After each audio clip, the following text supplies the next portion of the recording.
साथियों नमस्कार। मैं डॉक्टर मोहित शुक्ला शिक्षा संसार ऑनलाइन चैनल पर आप सभी का बहुत बहुत स्वागत करता हूं। साथियों, आप लोगों ने वो दौर देखा है जब वैकेंसी नहीं आ रही थी, विज्ञापन नहीं आ रहे थे, आप हताश थे, निराश थे। उस समय हमने आपसे कहा था कि आपको हताश और निराश होने की जरूरत नहीं है। 2026 आपके लिए स्वर्णिम अवसर लेकर आएगा और वह स्वर्णिम अवसर आपके समक्ष आ गया है। हमने यह भी कहा था नवंबर माह में केवीएस और एनवीएस का विज्ञापन जारी हो जाएगा और आप देख रहे हैं सीबीएसई के द्वारा केवीएस और एनवीएस का संयुक्त विज्ञापन जारी हो गया है। 14 नवंबर से फॉर्म भरा जा रहा है, 4 दिसंबर तक फॉर्म भरा जाएगा। तो यहाँ पर भी आपको नौकरी पाने का एक स्वर्णिम अवसर है। आपके मन में केवीएस और एनवीएस का ये जो नया विज्ञापन आया है, इसके संबंध में बहुत सारे संशय होंगे, बहुत सारे प्रश्न होंगे और आप लोगों के द्वारा व्यक्तिगत रूप से मेरे पास फोन भी किया जा रहा है। तो आज इस वीडियो के माध्यम से हम आपके सारे डाउट दूर करने का प्रयास करेंगे। बातचीत शुरू करने से पहले आज मैं आप लोगों को एक नई बात बता दूं। आप लोग बार बार मेरे विषय में जानना चाहते हैं, पूछना चाहते हैं, तो आपको बता दें मैंने केंद्रीय विद्यालय संगठन के लिए अपनी सेवाएं दी हैं। 2019 का जो विज्ञापन आया था उसमें मैं सेलेक्ट हुआ और 2019 से लेकर के 21 तक मैंने केंद्रीय विद्यालय संगठन के लिए कार्य किया। करने बेंगलोर का पड़ोसी जिला है उडुपी। मैंने उडुपी में रहकर 2019 से 2021 तक की सेवाएं दी। उसके बाद मैंने व्यक्तिगत कारणों से केंद्रीय विद्यालय संगठन को इस्तीफा दे दिया। बहरहाल ये बात मैंने यूं ही आपसे साझा कर दिया। मैं अपने विषय बहुत बातचीत करने का पक्षधर नहीं रहता, लेकिन चूंकि आप लोगों की जिज्ञासाएं रहती हैं इसलिए मुझे लगा कि आपसे बात साझा कर दूं।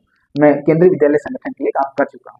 साथियों, आज इस वीडियो के माध्यम से केवीएस और नवोदय के नए विज्ञापन के संबंध में चर्चा के साथ साथ हाईकोर्ट के आदेश के पश्चात जीआईसी और एलटी ग्रेड में क्या आयु सीमा में छूट मिलेगी, इस संबंध में भी आपसे चर्चा करेंगे। आइए बातचीत शुरू करते हैं। साथियों, सबसे पहले आपको बता दें कि इस बार केवीएस और एनवीएस का एग्जाम संयुक्त रूप से कराने की जिम्मेदारी सीबीएसई को मिली है। आपकी रैंक और मेरिट के आधार पर आपको पोस्ट के लिए प्रेफरेंस दिया जाएगा। एग्जाम पैटर्न के संबंध में आपको जानकारी दे दें कि केवीएस और एनवीएस का एग्जाम ईएमआरएस जैसा ही है, लेकिन इसमें एक बड़ा बदलाव ये है कि ईएमआरएस में आपसे पेडागोजी पूछा जाएगा और यहाँ पर पेडागोजी नहीं पूछा जाएगा। यहाँ पर 3 चरण की परीक्षा होगी। प्री, जिसे टीयर 1 कह सकते हैं, मेंस जिसे टीयर 2 कह सकते हैं, और इंटरव्यू। आपको बता दें प्रीलिम्स अर्थात टीयर 1 100 अंकों का होगा। यहाँ पर गणित, रीजनिंग, कंप्यूटर, जीएस के लिए 20-20 अंक निर्धारित है और इंग्लिश और हिंदी के लिए 10-10 अंक निर्धारित है। टीयर 1 में 1/3 की निगेटिव मार्किंग है और सीट के सापेक्ष 10 गुना लोग क्वालिफाई कराए जाएंगे प्रीलिम्स अर्थात टीयर 1 एग्जाम। साथियों, अगर आप लोग केवीएस एनवीएस टीयर 1 की बेहतरीन तैयारी करना चाह रहे हैं तो आपको बता दें अग्रवाल पब्लिकेशन आपके साथ है। अग्रवाल पब्लिकेशन की तरफ से एक बेहद महत्वपूर्ण किताब लॉन्च की गई है। यह किताब आपके सिलेबस पर आधारित है, इसका कंटेंट भी बेहतर है।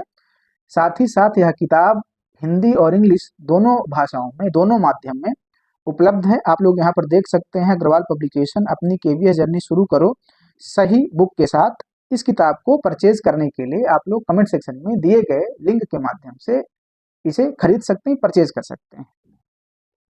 साथियों, टीयर 2 अर्थात मेंस एग्जाम के संबंध में आपको बता दें मेंस एग्जाम भी 100 अंकों का निर्धारित है। यहाँ पर 60 ऑब्जेक्टिव टाइप के प्रश्न पूछे जाएंगे और 40 अंकों के लिए लिखित प्रश्न आपसे पूछे जाएंगे। 4-4 अंकों के 10 प्रश्न पूछे जाएंगे जिसका उत्तर आपको डिस्क्रिप्टिव देना है। साथियों, मेंस एग्जाम के लिए 2.5 घंटे का समय निर्धारित है। साथ ही साथ यहाँ पर 1/4 की निगेटिव मार्किंग है। मेंस एग्जाम पास करने के पश्चात आप इंटरव्यू की प्रक्रिया में सम्मिलित होंगे। इंटरव्यू का 15% और मेंस एग्जाम का 85% मिला करके आपकी फाइनल मेरिट बनेगी, सिलेक्शन लिस्ट तैयार होगी। तो इस तरह से अगर आप मेहनत करेंगे तो केवीएस एनवीएस में सिलेक्शन का एक सुनहरा अवसर आपके पास है। साथियों, अब बातचीत करते हैं क्या जीआईसी और एलटी ग्रेड में आयु सीमा में छूट मिलेगी, क्या जीआईसी एलटी ग्रेड की परीक्षा टलेगी।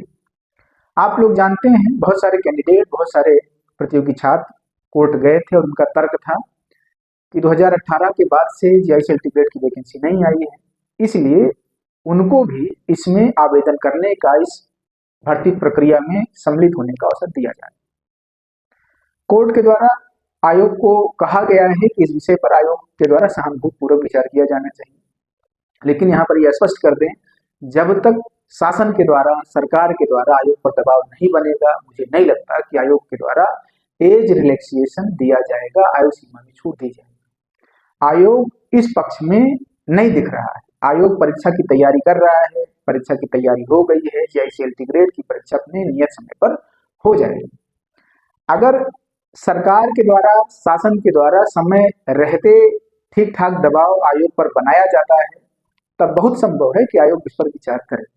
आप लोग ये भी जानते हैं कि लोक सेवा आयोग अपने आप में संवैधानिक संस्था है, इसलिए उसकी अपनी कार्यप्रणाली है और लोक सेवा आयोग JICLT ग्रेड परीक्षा को संपन्न कराने में लगा हुआ है। तो आप लोग तैयारी करते रहें, जो लोग भर्ती प्रक्रिया में सम्मिलित हैं वो अपनी तैयारी करते रहें। आपको बता दें, JICLT ग्रेड की परीक्षा अपने नियत समय पर हो जाएगी। जो परीक्षार्थी आयु सीमा में छूट चाहते हैं, आप लोग दबाव बनाने का प्रयास करें कि लोक सेवा आयोग पर बेहतर दबाव बने, लोक सेवा आयोग तक, शासन तक, सरकार तक अपनी बातचीत पहुंचाने का प्रयास करें। लेकिन फिलहाल जो स्थिति है, आपको बता दें कि लोक सेवा आयोग JICLT ग्रेड की परीक्षा संपन्न कराने की तैयारी कर रहा है। साथियों, KVS NVS के साथ साथ किसी भी टीचिंग एग्जाम को लेकर अगर आपके मन में किसी भी प्रकार का संशय है, कोई प्रश्न है, तो आप कमेंट सेक्शन में आकर के हमसे अपना प्रश्न पूछ सकते हैं। आप एक दूसरे के प्रश्नों का जवाब दे सकते हैं। हमारे द्वारा, हमारी टीम के द्वारा आपके सभी प्रश्नों का निराकरण किया जाएगा। आज की वीडियो में इतनी ही बातचीत। आप भी शिक्षा संसार ऑनलाइन चैनल परिवार को अपना प्यार दें, चैनल को लाइक और सब्सक्राइब करें। धन्यवाद साथियों, नमस्कार।